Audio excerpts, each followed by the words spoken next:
تمام حضرات ایک مرتبہ عقیدت اور محبت کے ساتھ درود پاک پڑھ لیجئے۔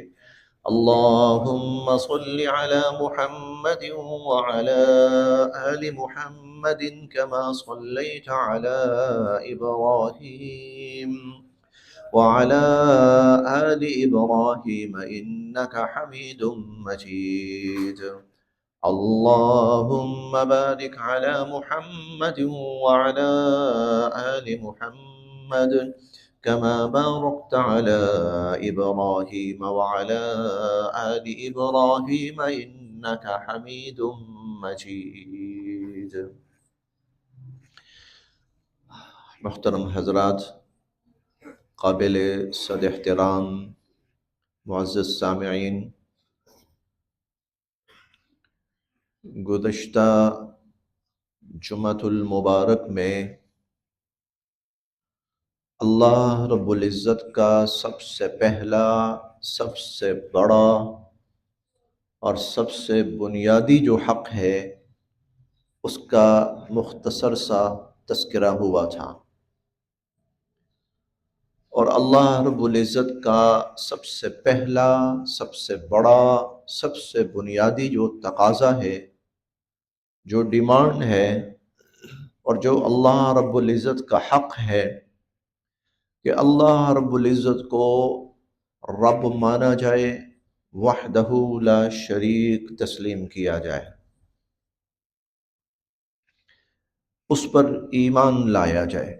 یہ مختلف اصطلاحات ہیں، قرآن کریم میں استعمال ہوتی ہیں، حدیث مبارکہ میں بھی استعمال ہوتی ہیں۔ اللہ پر ایمان لایا جائے، یہ اللہ رب العزت کا سب سے پہلا حق ہے، سب سے بنیادی حق ہے۔ پھر اللہ رب العزت پر ایمان لانے کا مطلب کیا ہے، مفہوم کیا ہے، اس پر قدر تفصیل سے گزشتہ جمعۃ المبارک میں بات ہوئی، اور وہ یہ ہے، اس ایمان لانے کا ایک حصہ یہ ہے، یہ مانا جائے، یہ تسلیم کیا جائے، یہ یقین رکھا جائے، یہ اعتقاد رکھا جائے کہ اللہ رب العزت ہر خیر کے، ہر قوت کے، ہر قدرت کے، ہر وسیلے کے بنفس نفیس مالک ہے۔ قوت، طاقت، علم، حلم، اختیار، سب کا سب اللہ رب العزت کی ذاتی چیزیں ہیں۔ انسان کے پاس اپنا کچھ بھی نہیں ہے، اس کو جو کچھ ملا، تھوڑے سے تھوڑا ملا، زیادہ سے زیادہ ملا، اور بہت زیادہ ملا، وہ اللہ رب العزت کا اس کو عطا کرتا تھا، اللہ تعالیٰ نے اس کو دیا تھا۔ انسان جب آیا، نہ علم تھا، نہ اس کے پاس کوئی ہنر تھا، نہ اس کے پاس کوئی سلیقہ تھا، نہ بولنے کی صلاحیت، نہ سننے کا ملکہ، نہ گفتگو کا کوئی حصہ اس کے پاس، یہ سب کا سب اسے اللہ رب العزت نے عطا فرمایا ہے۔ اللہ کے پاس جو کچھ ہے اللہ کا ذاتی ہے، انسان کے پاس جو کچھ ہے اس کا ذاتی نہیں ہے، اللہ رب العزت کا عطا کرتا ہے۔ تھوڑا ہے یا زیادہ ہے یا بہت زیادہ ہے، اللہ رب العزت کا عطا کرتا ہے۔ میں نے گزشتہ جمعۃ المبارک میں یہ بات عرض کی تھی، اس پر ایک حدیث قدسی ہے، وہ میں آپ حضرات کے سامنے بیان کروں گا۔ حدیث قدسی کہتے ہیں، جو اللہ رب العزت کا فرمان ہے لیکن قرآن کریم کا حصہ نہیں ہے وہ بھی وحی، حضور صلی اللہ علیہ وسلم پر اترا، اللہ رب العزت کے الفاظ حضور علیہ الصلوۃ والسلام نے من و عن بیان فرمائے۔ حدیث نبوی اور حدیث قدسی یہ دونوں احادیث کی اقسام ہیں، یہ قرآن نہیں ہے، یہ احادیث ہیں، لیکن ان دونوں میں فرق ہے۔ حدیث نبوی کہتے ہیں اللہ رب العزت نے کوئی بات حضور علیہ الصلوۃ والسلام کے ذہن میں القاء فرمائی اور حضور علیہ الصلوۃ والسلام نے اسے اپنے الفاظ میں بیان فرمایا. یہ حدیث نبوی ہے. حدیث قدسی کہتے ہیں کہ اللہ رب العزت نے کوئی بات حضور علیہ الصلوۃ والسلام پر اتاری، جن الفاظ کے ساتھ اتاری من و عن اللہ رب العزت کے الفاظ حضور صلی اللہ علیہ وسلم نے لوگوں تک پہنچائے اور بیان فرمائے. یہ حدیث قدسی کہلاتی ہے. یہ جو میں بیان کرنے لگا ہوں یہ حدیث قدسی ہے، اور ایسی حدیث قدسی ہے کہ اللہ رب العزت کی ذات پر ایمان کے مسئلے کو ایسے نکھار کے رکھ دیتی ہے. یہ حضرت ابو ذر رضی اللہ تعالی عنہ سے روایت ہے عن النبی صلی اللہ علیہ وسلم کہ حضور علیہ الصلوۃ والسلام سے انہوں نے یہ روایت فرمائی. فیما روی عن اللہ تبارک و تعالی، اور یہ حضور صلی اللہ علیہ وسلم نے اللہ تبارک و تعالی سے نقل فرمائی. انہ قال، اللہ تعالیٰ فرماتے ہیں انی حرمت الظلم علی نفسی، میں نے اپنی جان پر ظلم کو حرام قرار دیا ہے، میں ظلم نہیں کروں گا. فلا تظالموا، اے لوگو خبردار تم بھی کسی پر ظلم نہ کرو، آپس میں ایک دوسرے پر ظلم نہ کرو. تو جیسے میں نے اپنے اوپر ظلم حرام کیا ہے کہ میں نہیں کروں گا، میں نے تم پر بھی ظلم حرام کیا ہے، خبردار کوئی کسی پر ظلم نہ کرے. اگلے جو الفاظ ہیں وہ جب تک آپ پوری توجہ سے سماعت نہیں فرمائیں گے، آپ یقین کیجئے نہ عقیدہ ٹھیک ہوگا نہ گفتگو کا لطف آئے گا. اللہ تعالیٰ کے الفاظ ہیں. اب یہ اللہ تعالیٰ بول رہے ہیں، حضور علیہ الصلوۃ والسلام پہنچا رہے ہیں. یا عبادی، اللہ فرماتے ہیں اے میرے بندو، کلکم ضال، تم سب کے سب گمراہ ہو، الا من ہدیتہ، سوائے اس کے جس کو میں ہدایت دوں. فاستہدونی اہدکم، مجھ سے ہدایت مانگو میں تمہیں ہدایت دوں گا. یا عبادی، اے میرے بندو، کلکم جائع، تم سب کے سب بھوکے ہو، الا من اطعمتہ، سوائے اس کے جس کو میں کھلاؤں. فاستطعمونی اطعمکم، مجھ سے کھانا مانگو میں تمہیں کھانا دوں گا.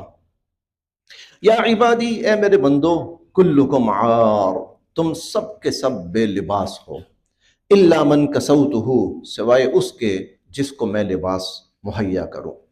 فاستکسونی اکسکم، لو مجھ سے لباس مانگو میں تمہیں لباس دوں گا.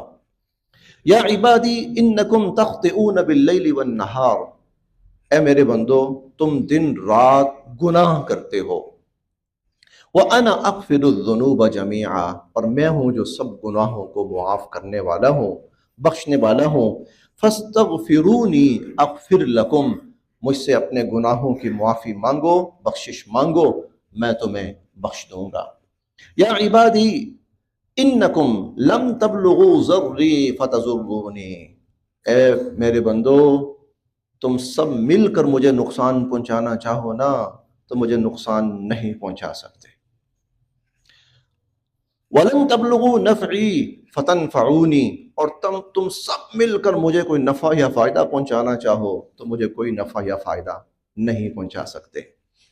لو انکم اولکم وآخرکم، سنو اگر تم میں سے جو تمہارے پہلے گزر گئے، وآخرکم، اور وہ جو بعد میں آئیں گے، وانسکم، اور تم میں سے جو انسان ہیں، وجنکم، اور تم میں سے جو جنات ہیں، کانوا علی اتقى قلب رجل واحد منکم، یہ سب کے سب جو تم سے پہلے گزر گئے، جو تمہارے بعد آئیں گے، انسان ہوں جنات ہوں، سب کے سب روئے زمین کا جو سب سے متقی ترین انسان ہے، روئے زمین کا جو سب سے متقی ترین انسان ہے، اور وہ حضور صلی اللہ علیہ وسلم کی ذات ہے. اگر تم سب کے سب نیک ہو جاؤ اور تمہارے دل نیک ہو جائیں، میں صرف مفہوم کے طور پہ عرض کر رہا ہوں، جیسے حضور صلی اللہ علیہ وسلم نیک ہیں متقی ہیں اور جیسے آپ کا دل متقی اور پرہیزگار ہے. تم سے پہلے والے، بعد والے، انسان اور جنات سب کے سب ایسے نیک اور متقی اور پرہیزگار ہو جائیں. ما زاد فی ملکی شیئا، میری بادشاہت میں ذرہ برابر کوئی فائدہ نہیں ہونے لگا مجھے.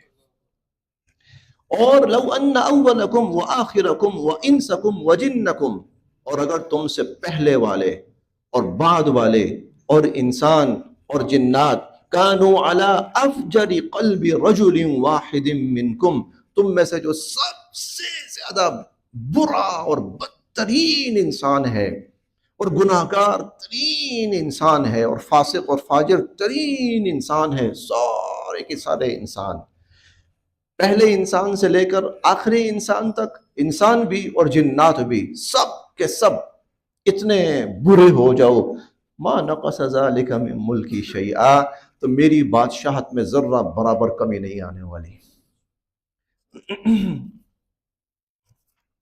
لو ان اولکم وآخرکم وانسکم وجنکم، اگر تم میں سے جو پہلے چلے گئے اور جو بعد میں آئیں گے اور انسان اور جنات قاموا فی صعید واحد، سب کے سب ایک میدان میں اکٹھے ہو جائیں، جمع ہو جائیں.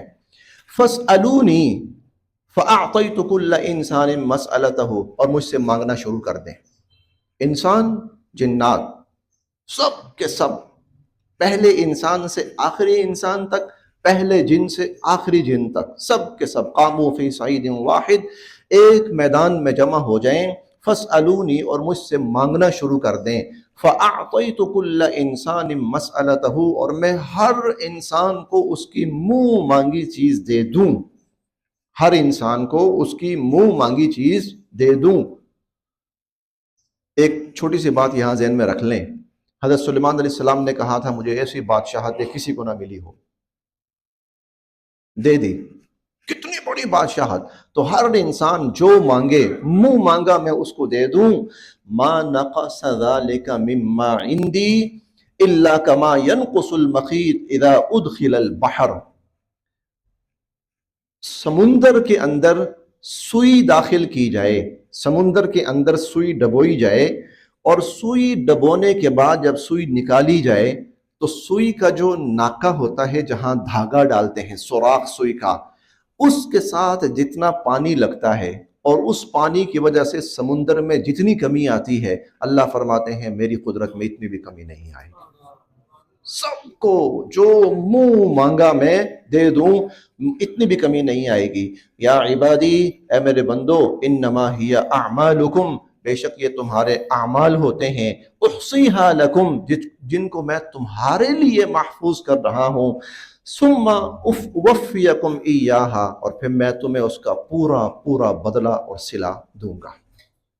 آخری جملہ سنیے، آخری جملہ، فمن وجد خیرا، لہٰذا کل قیامت والے دن جو کوئی خیر پائے، اچھا صلہ پائے، اچھا بدلہ پائے، فلیحمد اللہ، تو وہ پھر اللہ کی حمد اور اس کی تعریف بیان کرے. ومن وجد غیر ذالک، اور جو اپنا صلہ اور انجام اچھا نہ پائے اور بدلہ اچھا نہ پائے، فلا یلومن الا نفسہ، تو وہ پھر صرف و صرف اپنے آپ کو ملامت کرے اور کسی کو ملامت نہ کرے. اللہ اکبر کبیرا. اللہ رب العزت کی ذات کو تھوڑا سا مفہوم کے ساتھ یہ حدیث مبارکہ واضح کرتی ہے. سب گمراہ ہو سوائے اس کے جس کو میں ہدایت دوں، سب بھوکے ہو سوائے اس کے جس کو میں کھانا کھلاؤں، سب بے لباس ہو سوائے اس کے جس کو میں لباس مہیا کروں. اللہ کی ذات ہر قدرت کی بذات خود مالک ہے، اور انسان ہر چیز میں اللہ کا محتاج ہے. ہدایت میں محتاج ہے اللہ کا، رزق میں محتاج ہے اللہ کا، علم میں محتاج ہے اللہ کا، ارے بولنے میں محتاج ہے اللہ کا، بولنے میں محتاج ہے اللہ تعالیٰ کا. جس وقت اللہ رب العزت نے بولنے کی صلاحیت روک دی، وہ بہت بڑا بولنے والا ہوتا ہے، بالکل خاموش ہو کر رہ جاتا ہے. یہ ایمان، اللہ پر ایمان لانے کی ایک بنیادی شق یہ ہے کہ اللہ رب العزت پر اس درجے کا ایمان رکھا جائے، اور اللہ رب العزت کے بارے میں یہ ایمان رکھا جائے، عقیدہ رکھا جائے، اللہ کے پاس جو کچھ ہے اللہ کا ذاتی ہے، انسان کے پاس اپنا کچھ بھی نہیں ہے، خالی ہاتھ ہے۔ اسی لیے قرآن کریم کے اندر آتا ہے نا کہ اللہ تعالیٰ قیامت والے دن فرمائیں گے، قیامت والے دن جب انسان جائے گا تو خالی ہاتھ ہوگا، اللہ تعالیٰ اس دن انسان سے فرمائیں گے، ہاں بھائی جو کچھ میں نے تمہیں دیا تھا وہ سب کا سب تم پیچھے چھوڑ آئے، وَلَقَدْ جِئْتُمُونَا فُرَادَا كَمَا خَلَقْنَاكُمْ أَوَّلَ مَرَّةٍ وَتَرَكْتُمْ مَا خَوَّلْنَاكُمْ وَرَاءَ ظُهُورِكُمْ، جو کچھ میں نے تمہیں دنیا میں دیا تھا آج جب آئے ہو تو تمہارے پاس کچھ ہے اس میں سے؟ کچھ بھی نہیں۔ بڑے تم مالک تھے بھائی، تمہارے اکاؤنٹس تھے، تمہاری بلڈنگیں تھیں، تمہاری بادشاہتیں تھیں، تمہارے وسائل تھے، سب کچھ، آج کچھ لے کے آئے ہو؟ یا اللہ خالی ہاتھ آئے، یا اللہ خالی ہاتھ آئے، کما خلقناکم اول مرہ، جیسے تم پہلی مرتبہ پیدا ہوئے تھے نا خالی ہاتھ تھے، آج پھر جب قیامت کے بعد جب میرے پاس آئے ہو تو خالی ہاتھ آئے ہو۔ وَتَرَكْتُمْ مَا خَوَّلْنَاكُمْ وَرَاءَ ظُهُورِكُمْ، جو کچھ تمہیں دیا تھا وہ دنیا میں چھوڑ آئے ہو۔ تو یہاں پر بھی جو ملتا ہے اللہ دیتے ہیں، جب یہاں سے جاتا ہے اللہ کہتے ہیں واپس چھوڑ جا، وَلِلَّهِ مِيرَاثُ السَّمَاوَاتِ وَالْأَرْضِ، اب جو کچھ ہے اللہ کا ہے، تیرا ختم، خالی ہاتھ جا۔ یہ خالی ہاتھ جا رہا ہے، جب آخرت میں اٹھے گا تو اسی طرح خالی ہاتھ ہوگا جس طرح پیدا ہوتے وقت خالی ہاتھ تھا۔ کیوں؟ اس لیے کہ جب پیدا ہوا تھا اس کے بعد جو کچھ دیا اللہ نے دیا تھا، اب ایک طرح سے دوبارہ پیدا ہوا ہے، اب جو کچھ دیں گے اللہ دیں گے۔ یہاں بھی خالی ہاتھ تھا، وہاں بھی خالی ہاتھ ہوگا۔ یہ ایمان رکھنا اللہ رب العزت کی ذات پر۔ اب جو شخص ایمان رکھتا ہے تو یہ ایمان اتنی بڑی دولت ہے، یہ ایمان اتنی بڑی دولت ہے۔ اب جب انسان ایمان رکھتا ہے تو اللہ رب العزت آخرت میں تو جو کچھ دیں گے وہ تو بہت بڑا ہے، وہ تو بہت بڑا ہے، ابھی تک ہم سوچ نہیں سکتے۔ عادت تو لعبادی الصالحون، میں نے اپنے نیک بندوں کے لیے آخرت میں وہ کچھ محفوظ کر کے رکھا ہوا ہے، اور اخفیت چھپا کے رکھا ہوا ہے، ما لا عین رات، کسی آنکھ نے دیکھا نہیں، ولا اذن سمعت، کسی کان نے سنا نہیں، ولا خطر علی قلب بشر، کوئی آدمی آج تک سوچ نہیں سکا، کسی کے وہم و گمان میں۔ عجیب بات ہے، دنیا دعویٰ کر رہی ہے کہ ہم ترقی کے انتہاؤں پر ہیں، ہم ان جگہوں پر اپنے پنجے گاڑ چکے ہیں، رسائی حاصل کر چکے ہیں جہاں تک انسان کی سوچ بھی نہیں تھی۔ اللہ فرماتے ہیں جب قیامت والے دن آؤ گے میں تمہیں وہ کچھ دوں گا جو تم نے دنیا میں کبھی سوچا بھی نہیں ہوگا، تمہارے وہم و گمان میں بھی نہیں ہوگا، یہ تو آخرت میں ملے گا۔ دنیا میں اللہ تعالیٰ بسا اوقات بڑے عجیب انعامات سے نوازتے ہیں، بڑے عجیب انعامات سے، چنانچہ قرآن کریم میں اللہ رب العزت نے اس میں سے ایک انعام بیان فرمایا ہے کہ جو ایمان والے ہوتے ہیں، جو اللہ پر ایمان رکھتے ہیں، اللہ کے رسولوں پر ایمان رکھتے ہیں، اللہ کے فرشتوں پر ایمان رکھتے ہیں، آخرت پر ایمان رکھتے ہیں۔ یہاں ایک بات درمیان میں وہ بھی عرض کرتا جاؤں کہ جو بنیادی دو بڑے عقائد ہیں ماننے والے، جو بڑے دو ہیں بنیادی طور پر، بڑے عقائد دو ہیں، ایک اللہ پر ایمان اور ایک آخرت پر ایمان، ایک اللہ پر ایمان ایک آخرت پر ایمان، بنیادی عقائد بڑے دو ہیں، اللہ پر ایمان، آخرت پر ایمان۔ اللہ پر ایمان، اس کے پھر آگے جزوی عقائد ہیں، رسولوں پر ایمان، فرشتوں پر ایمان، کتابوں پر ایمان، یہ اللہ پر ایمان کے جزئیات ہیں، لیکن بنیادی اور اصولی دو بڑے عقائد ہیں، اللہ پر ایمان، آخرت پر ایمان۔ اسی لیے جب ہم قرآن کریم پڑھتے ہیں تو بعض جگہ پر ہمیں صرف یہ دو چیزیں ملتی ہیں، ہمیں قرآن کریم میں بہت سی جگہوں پر صرف یہ دو چیزیں ملتی ہیں، جو اللہ پر ایمان لایا اور آخرت پر ایمان لایا۔ حضور علیہ الصلوۃ والسلام فرماتے ہیں من کان یؤمن باللہ والیوم الآخر، جو اللہ پر ایمان رکھتا ہے، آخرت پر ایمان رکھتا ہے، فلا یؤذی جارہ، وہ اپنے پڑوسی کو تکلیف، دکھ، مصیبت نہ پہنچائے۔ حضور علیہ الصلوۃ والسلام فرماتے ہیں من کان یؤمن باللہ والیوم الآخر، جو اللہ پر ایمان رکھتا ہے اور آخرت پر ایمان رکھتا ہے، فلیقل خیرا او لیصمت، خیر کی بات کہے یا خاموش رہے۔ حضور علیہ الصلوۃ والسلام فرماتے ہیں من کان یؤمن باللہ والیوم الآخر، جو اللہ پر ایمان رکھتا ہے اور جو آخرت پر ایمان رکھتا ہے، فلیکرم ضیفہ، اسے چاہیے کہ وہ اپنے مہمان کا اکرام کرے۔ اب یہاں بندہ سوچتا ہے بھئی صرف اللہ پر ایمان اور آخرت پر ایمان، تو اس کی وجہ یہ ہے کہ بنیادی عقائد یہ دو ہی ہیں، بنیادی عقائد یہ دو ہیں، ایمان باللہ اور ایمان بالآخرت۔ اور پھر ایمان باللہ اس کی آگے تقسیم ہے، اس کے آگے پھر جزوی 3 عقائد اور ہیں، رسولوں پر ایمان، کتابوں پر ایمان، فرشتوں پر ایمان۔ سب سے پہلا جو ہے بنیاد وہ اللہ پر ایمان لانا ہے۔ اب جو اللہ پر ایمان لے آتے ہیں جیسا کہ تفصیل سے بیان کیا گیا، تو اللہ تعالیٰ 24ویں پارے میں سورہ المؤمن بھی کہتے ہیں اس کو، سورہ الغافر بھی کہتے ہیں اس کو، اس میں فرماتے ہیں الذین یحملون العرش، وہ لوگ وہ فرشتے جو اللہ کے عرش کو اٹھائے ہوئے ہیں، حملۃ العرش کہا جاتا ہے ان کو۔ الذین یحملون العرش، جو اللہ کے عرش کو اٹھائے ہوئے ہیں، ومن حولہ، اور وہ فرشتے جو اللہ کے عرش کے ارد گرد ہیں، جو اللہ کے عرش کو اٹھائے ہوئے ہیں، یہ فرشتے 4 ہیں، یہ 4 فرشتے ہیں جو اللہ رب العزت کے عرش کو اٹھائے ہوئے ہیں، حملۃ العرش ان کو کہا جاتا ہے۔ اور قیامت والے دن یہ 8 ہو جائیں گے، فوقہم یومئذ ثمانیہ، 8 ہو جائیں گے۔ یہ دنیا میں 4 ہیں، یہ جب تک یہ جہان اور یہ دنیا قائم ہے۔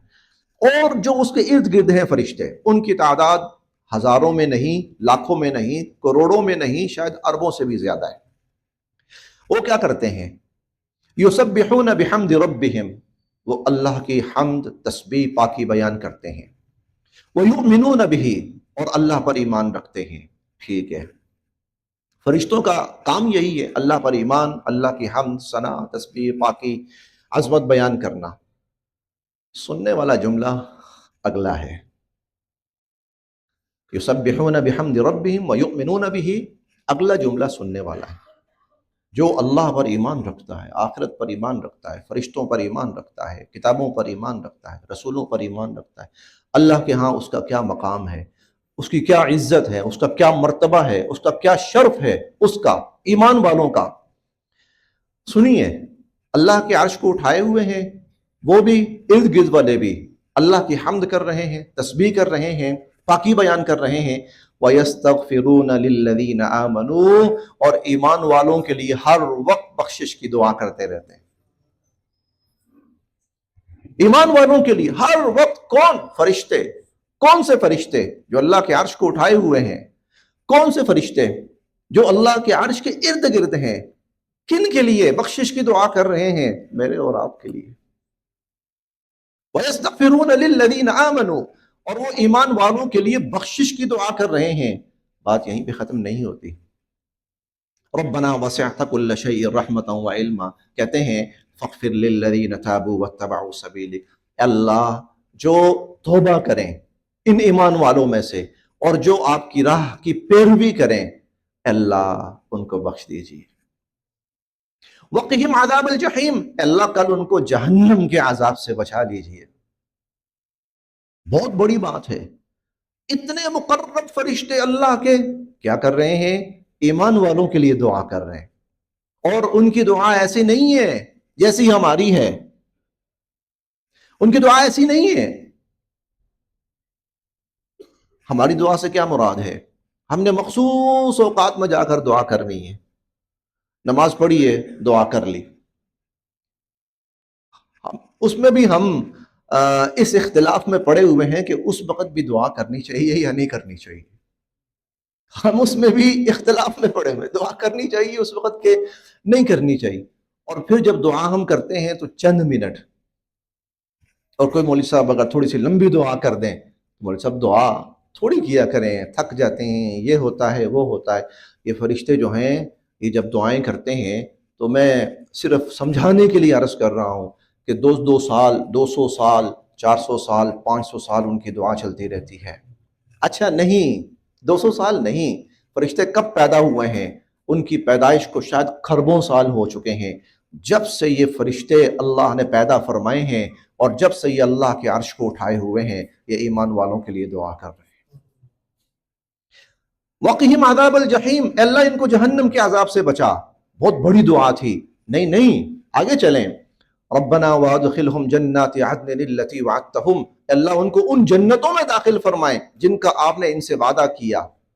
بہت بڑی دعا ہے، لیکن نہیں، ابھی اور بھی چل رہی ہے، ومن صلح من آبائہم وازواجہم وذریاتہم، اللہ ان ایمان والوں کے باپ دادا، ان ایمان والوں کی اولادیں، یہ مرد ہے تو اس کی بیوی، عورت ہے تو اس کا خامن، جو نیک ہے اللہ ان سب کو بھی بخش دے، اللہ ان سب کو بھی جنت میں داخل فرما دے، اللہ ان سب کو بھی جہنم سے بچا لے۔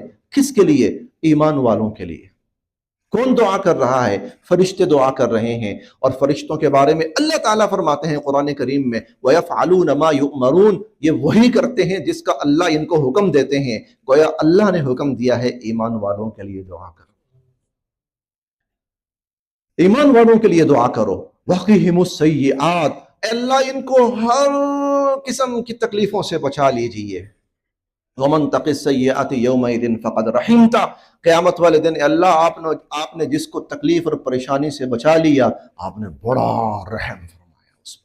وَذَلِكَ هُوَ الْفَوْزُ الْعَظِيمُ، بہت بڑی کامیابی ہے۔ پھر ایمان والا جو ہوتا ہے، جو ایمان رکھتا ہے اللہ پر اور ایمان رکھتا ہے قیامت پر، اللہ کی ذات پر، نبیوں پر، رسولوں پر، کتابوں پر، فرشتوں پر، اللہ کے ہاں اتنا مقبول ہو جاتا ہے کہ اللہ رب العزت فرشتوں کی ذمہ داری لگاتے ہیں، اس کے لیے دعا کرو۔ اندازہ لگائیے ایمان کتنی بڑی دولت ہے، ایمان کتنی بڑی نعمت ہے۔ اللہ جس کو نصیب فرما دیں اس سے بڑا خوش نصیب کون ہوگا؟ اسی لیے چونکہ یہ سب سے بڑی نعمت ہے، اس سے بڑی کوئی نعمت نہیں ہے، ایمان سے بڑی کوئی نعمت نہیں ہے، اسی لیے اللہ تعالیٰ قرآن کریم میں ایک بات اور ارشاد فرماتے ہیں، اب وہ بھی سن لیجئے۔ ان الذین توفاہم الملائکۃ ظالمی انفسہم، کچھ لوگ ایسے ہوتے ہیں فرشتے ان کی روح نکالنے آتے ہیں، ظالمی انفسہم، اور ان لوگوں نے اپنی جانوں پر ظلم کیا ہوتا ہے۔ اب وہ ظلم کیا ہے؟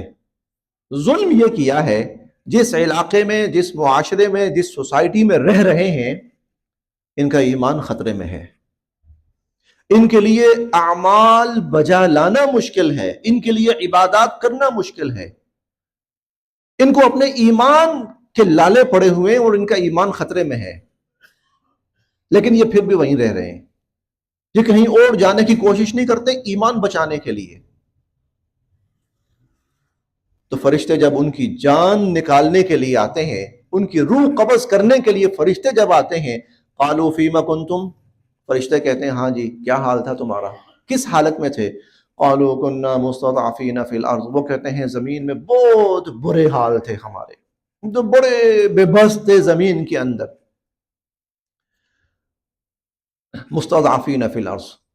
تو فرشتے کہتے ہیں الم تکن ارض اللہ واسعہ، اللہ کی زمین وسیع نہیں تھی، اللہ کی زمین اتنی وسیع نہیں تھی، فتہاجروا فیہا، کہ تم یہ علاقہ چھوڑ کر وہاں چلے جاتے جہاں تمہارا ایمان محفوظ رہے، وہاں چلے جاتے جہاں تم اطمینان کے ساتھ اللہ کی عبادت اور بندگی بجا لا سکتے ہو، وہاں چلے جاتے۔ تو کیا اللہ کی زمین وسیع نہیں تھی؟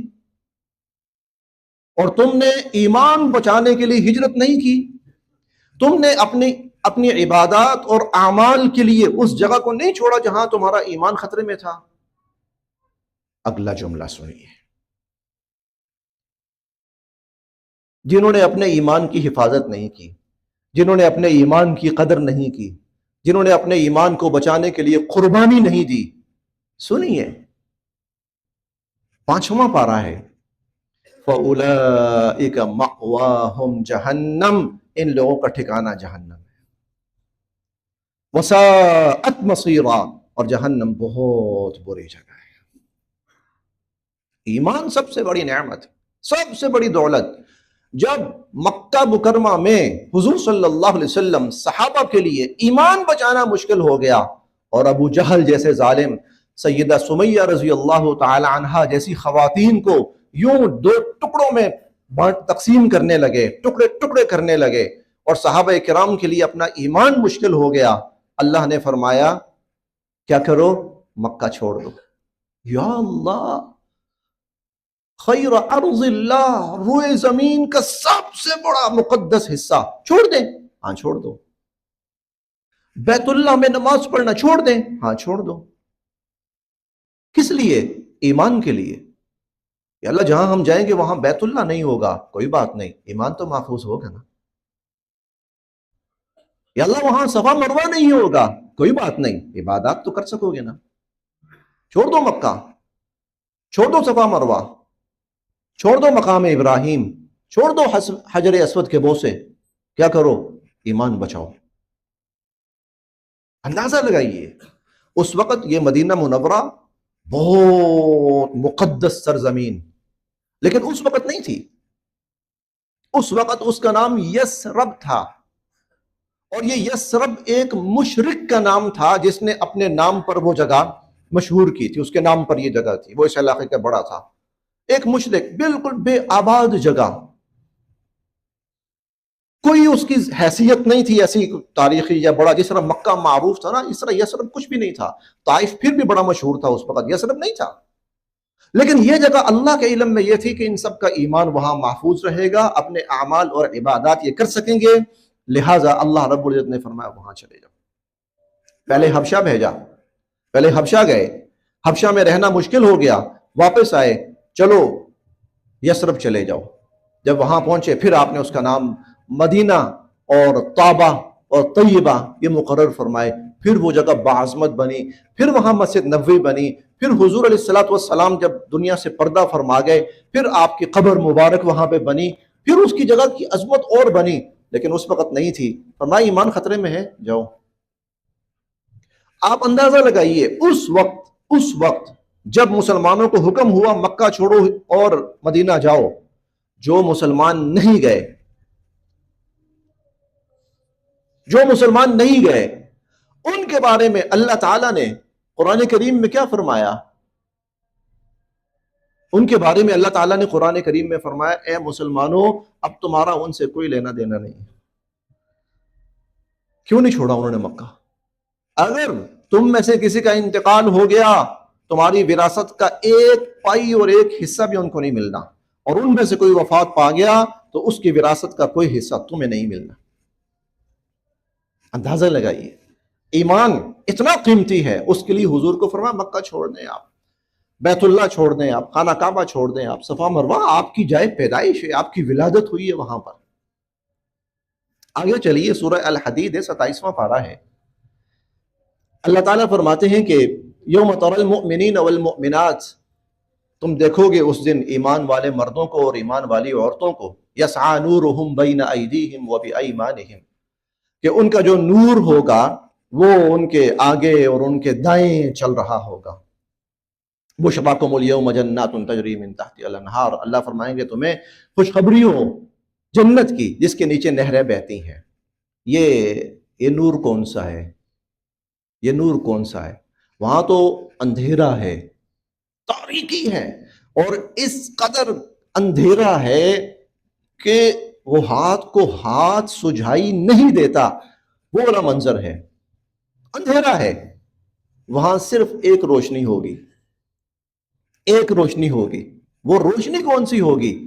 وہ روشنی اس بندے کے پاس ہوگی جو ایمان والا ہوگا، اور اس کا ایمان اس دن روشنی بن کر یسعی بین ایدیہم وبایمانہم، اس کو راستہ دکھا رہا ہوگا، دائیں بھی ہو کر سامنے بھی ہو کر۔ آگے چلیے، یقول المنافقون والمنافقات للذین آمنوا انظرونا نقتبس من نورکم۔ اب منافق پیچھے پیچھے آ رہے ہیں، روشنی ہے تھوڑی سی، ایمان والے ذرا آگے بڑھ گئے ہیں، وہ پیچھے رہ گئے ہیں۔ تو یقول المنافقون والمنافقات، منافق مرد اور عورتیں کہہ رہے ہیں انظرونا نقتبس من نورکم، ارے بھائی رکو رکو رکو رکو، تمہارے پاس روشنی ہے، ہمارے پاس نہیں ہے، ہمیں بھی یہ روشنی چاہیے، ہم بھی تمہاری روشنی میں چلنا چاہتے ہیں۔ یعنی تمہارے ایمان کا جو نور ہے اس نور میں ہم بھی چلنا چاہتے ہیں، ہمیں بھی راستہ نظر آئے، ورنہ یہاں تو اندھیرا ہے۔ نقتبس من نورکم قیل ارجعوا وراءکم فالتمسوا نورا، ان سے کہا جائے گا جاؤ واپس جا کے اپنا نور لے کے آؤ۔ نور کس چیز کا تھا؟ ایمان کا۔ تمہارے پاس ایمان تھا ہی نہیں، نور کہاں سے آئے گا؟ یہ نور کس کا ہے؟ ایمان کا ہے، جو پل صراط پر ان کو راستہ دکھا رہا ہے۔ اور جن کے پاس یہ نور نہیں ہے وہ منتیں کر رہے ہیں، فَضُرِبَ بَيْنَهُمْ بِسُورٍ، ان کے درمیان ایک دیوار حائل کر دی جائے گی، بَاطِنُهُ فِيهِ الرَّحْمَةُ، جس طرف ایمان والے ہیں وہاں رحمت ہی رحمت ہے، وَظَاهِرُهُ مِنْ قِبَلِهِ الْعَذَابُ، اور جو دوسری سائیڈ ہے جہاں منافقین ہیں وہاں عذاب ہی عذاب ہے۔ يُنَادُونَهُمْ أَلَمْ نَكُنْ مَعَكُمْ، وہ کہیں گے بھائی ہم تمہارے ساتھ ہی ہوتے تھے نا دنیا میں ہم تمہارے ساتھ ہی ہوتے تھے۔ ينادونهم ألم نكن معكم قالوا بلى ولكنكم فتنتم أنفسكم وتربصتم وارتبتم وغرتكم الأماني حتى جاء أمر الله وغركم بالله الغرور فاليوم لا يؤخذ منكم فدية ولا من الذين كفروا مأواكم النار هي مولاكم وبئس المصير۔ ارے تم دنیا کی رنگینیوں میں اور دنیا کے لذتوں کے اندر ایسے منہمک ہوئے کہ خدا کو بھی بھول گئے اور خدا کے نبی کو بھی بھول گئے۔ تم بھول گئے اپنا ایمان۔ لو آج جس کے پاس اپنا ایمان ہے اس کے پاس نور ہے، اس کے پاس روشنی ہے، وہ اس نور اور روشنی میں راستہ دیکھتا ہوا جنت میں جائے گا۔ جس کے پاس نہیں ہے وہ جہنم میں جائے گا۔ ایمان سب سے بڑی نعمت ہے۔ دنیا میں اللہ فرشتوں کی ذمہ داری لگاتے ہیں دعا کرو ان کے لیے۔ ایمان نہیں ہے مرتے وقت، یا ایمان کی قدر نہیں ہے مرتے وقت فرشتے کہتے ہیں جاؤ جہنم میں، کل قیامت والا دن یہی ایمان ہمارا یہ ہمیں جنت میں لے کے جائے گا۔ یہ جو رمضان کا مہینہ آ رہا ہے یہ اس لیے آ رہا ہے، اپنے ایمانوں کی حفاظت کرو، اپنے ایمانوں کی فکر کرو، ان پہ جو 11 مہینے میں جو گرد پڑ گئی ہے جھاڑو اس گرد کو جھاڑو۔ اللہ کے ساتھ تعلق جو دنیا کی وجہ سے کمزور ہو گیا تھا اسے مضبوط کرو۔ اسی لیے رمضان جس کا 11 مہینوں سے الگ ہو جاتا ہے ایمان والا وہ ہے، اور جس کا 11 مہینوں جیسا ہی رمضان بھی گزرتا ہے وہی بے فکری ہے، وہی لاپرواہی ہے، وہی غفلت ہے، تو پھر سمجھ لے کہ اس کو اپنے ایمان کی فکر نہیں ہے اور اس کا ایمان پتہ نہیں ہے کہ نہیں ہے۔ تو یہ رمضان آج سے کل سے جب بھی شروع ہوا چاہتا یہ اس لیے ہے، سب سے بڑی نعمت ایمان، اس کی قدر شروع کرو، اس پر جو گرد پڑی ہے اس کو ہٹاؤ، توبہ کرو، استغفار کرو، اپنا راستہ ٹھیک کرو، روزے رکھو، نمازیں پڑھو، یہ سب اس ایمان کو پھر ایک دفعہ تازہ اور مضبوط کرنے کے لیے ہے۔